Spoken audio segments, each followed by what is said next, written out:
On today's episode of the podcast, I am sharing the number one reason we lack motivation and what I do when this happens.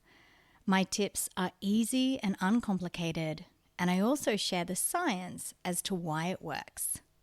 Let's get started.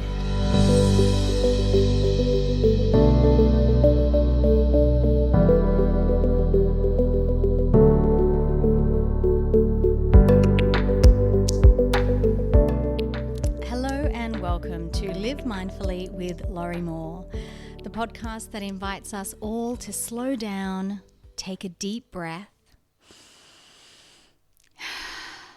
and show up as the most mindful and wholehearted versions of ourselves that we can each day. And today, I am showing up as unmotivated. I want to be completely honest here that today I am just not feeling the level of motivation that I normally find myself in. And if I sit really still, I can feel agitation in my heart and I can feel anger about things that have long been resolved or just really aren't issues anymore. And I usually find that if I am feeling a certain way, others are too. You know, I really believe that we are all connected, and as a practice, I try to sit with my emotions every day and just check in to what is happening within. And I do this for two reasons. First is it is a reality check. How am I actually showing up today? And if I am not showing up as the best version of myself, and that's totally fine, but why am I not?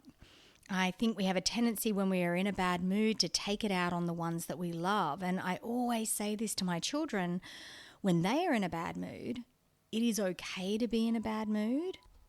You know, it really is. It happens to everyone, but it's not okay to treat the people who love you the most badly.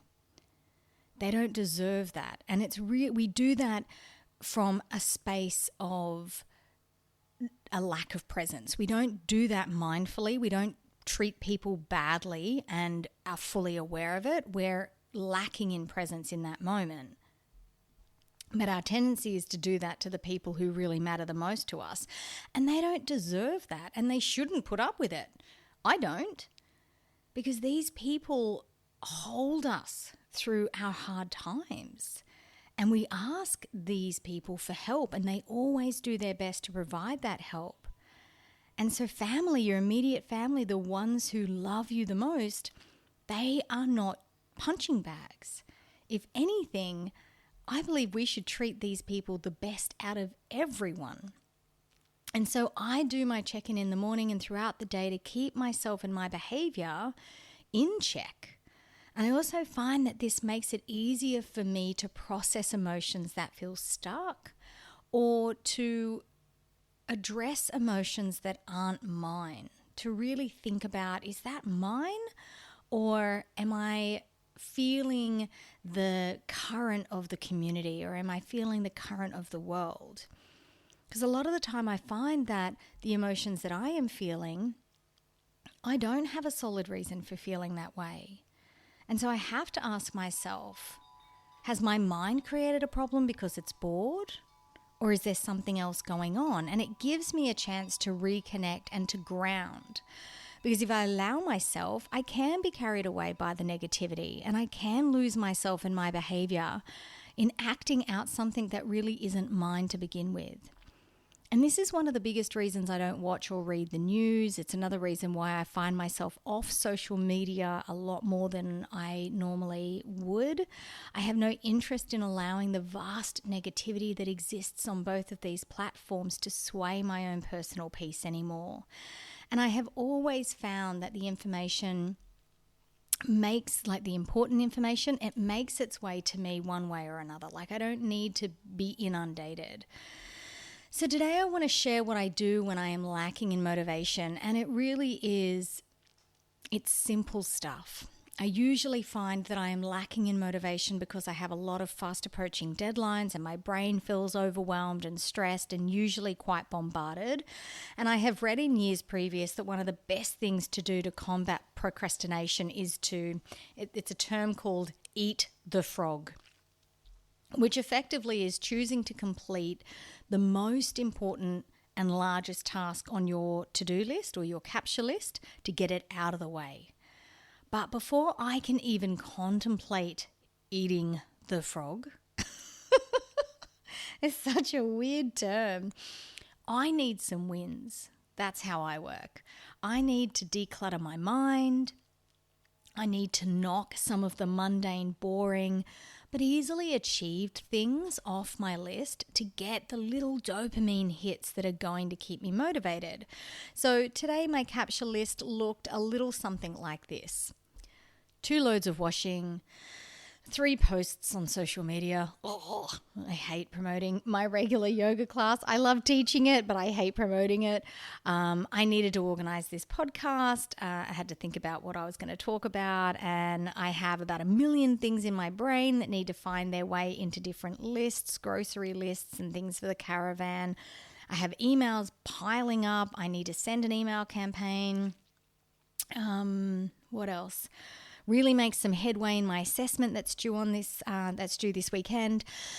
I need to prepare my class for tonight, and I need to do as much of this as possible in the 5 hours between school drop-off and school pickup. So there is a lot of stuff, and I'm just struggling to find the motivation. So like most people, I messed around for about an hour doing nothing of anything, really.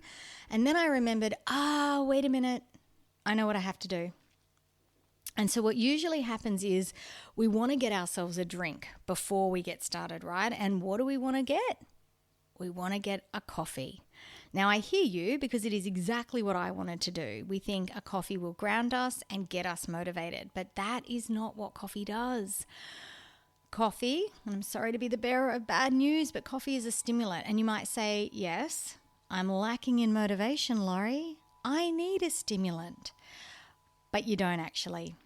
If you really connect into what the feelings of a lack of motivation are for you, it's likely that it isn't understimulation, it isn't lethargy, which is a really easy one to assume because we think we're tired, we're exhausted, but we're not actually. We're overstimulated. And it presents the same way. So the last thing you need is something that is going to stimulate you more. And if you are a parent, I want you to think about your kids and what happens when they become overstimulated. The biggest one is a lack of cooperation, right? They won't listen, they won't do what they're told, they won't calm down. And that's what's happening here. Your brain is refusing to cooperate. So do yourself a favor and grab some water. Grab a flavored water or sparkling water, but it must be water, and then have a really good drink. Coffee or soft drink is going to suck the life force out of you and make you flighty and irritated and ultimately less motivated. You might get a jolt of motivation, but it will be fast fading, and that bad internal feeling will return with a vengeance. Number 1. Get some water. Number 2, shut off notifications on your phone and computer. If you have Apple products, this will happen automatically across your devices when you turn on Do Not Disturb, and then either take your phone and put it in another room or turn the screen face side down. Because in this state, the state of unmotivation, we do not need nor want any more reasons to be distracted or to be overstimulated. And those phones and those computers and those devices, they are designed to overstimulate you. All of those dings and sounds and notifications. Then grab a pen and paper and work out from easiest, meaning requiring the smallest amount of brain power, to hardest. So it isn't necessarily the quickest jobs, but jobs that don't require a lot of thinking. Get them knocked off your list first, or at least a few of them. Because when we complete individual tasks, our brains release dopamine, positive dopamine, which causes positive feelings such as happiness, pleasure, and motivation. When we are positively motivated to do something, we not only take pleasure in completing the task at hand, we also attribute positive feelings towards repeating the process, which means we want to achieve more off our capture list. And that motivation will get the brain wiring and firing so that you can actually start some of the harder tasks without feeling like you're climbing Mount Everest. And your brain will start working with you and not against you. So they're my tips. Avoid stimulants like coffee and soft drink. And I know it feels like they'll help us. They won't, they'll hinder us. Understand that you are already overstimulated and that's why you're lacking in motivation. And this is a common 21st century problem. It is virtually impossible to do one thing at a time. And so most of us are overstimulated and we have likely reached our limit on this particular day. So do yourself a favor and drink water. Turn your phone onto Do Not Disturb and across your devices, and if possible, take your phone and put it in another room. And then write out some of the simpler and less brain-intensive tasks and get them done first. This will release dopamine in the system, which is a natural happiness chemical, which, with the help of hydration, will encourage you to keep going and continue to motivate you with very little effort on your part. I have included an awesome article in the show notes titled Causes of Lack of Motivation and How to Overcome Them. And as a side note, I want to add that if you have been feeling in a perpetual state of procrastination or overwhelm or stress, and it is starting to impact on your family and your life, then it is probably time to speak to your GP, as there could be underlying reasons for this. And it's been a while since I have included a good quote, so I wanted to share this one. And I don't know its source, so if you do, please let me know. It's not about being good at something. It's about being good to yourself. Today is just another day. And if you are feeling unmotivated today, that's okay. Take it slow. It's not a big deal. We all have days where we feel completely overwhelmed and irritated. Don't take it out on those who love you most. Be kind to yourself, because that's really what you need right now.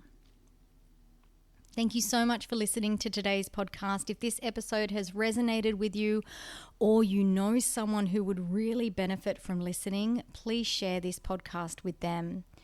I am eternally grateful for you listening, and I appreciate your assistance in reaching more people.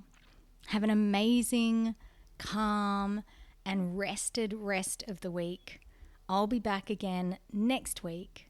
Until then, take good care of yourself.